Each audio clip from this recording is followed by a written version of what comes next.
پاکستاني کرکټ لوبغاري حسن علي له هندوستاني جنۍ سره واده کوي.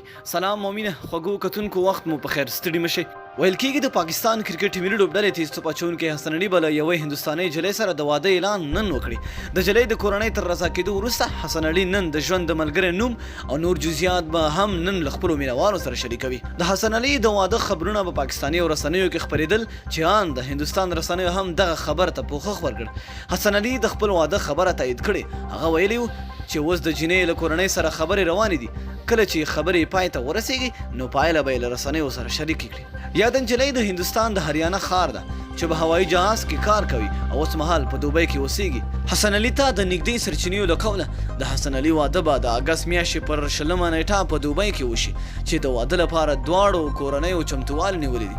دا لومړی وار نه دی چې یو پاکستانی له هندوستاني جنۍ سره واده کوي، بلکې تر دې وړاندې د پاکستان کرکټ ملي لوبډلې آلراونډر لوبغاړي شعیب ملک هم له هندوستاني ټینس لوبغاړي سایني مرزا سره واده کړی و.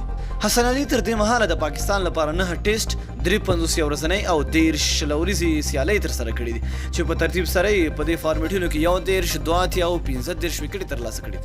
نوموړي سمو د مخکې د یو ورځنۍ سیالیو په نړیواله درجه بندۍ کې لومړی مقام هم خپل کړی و، خو وروسته بیا ښه ونه ځلید چې نړیوال جام کې هم د پام وړ توپ اچونه ونه کړې شوه. نو ډیره مینه او مننه چې ویډیو مو سره تر پایه وکړه. د لا نورو خپلو معلومات لپاره زمونږ همدغه چینل ستاسو په خدمت کې دی. در سره سبسکرایب کړئ. تر بلې ویډیو د الله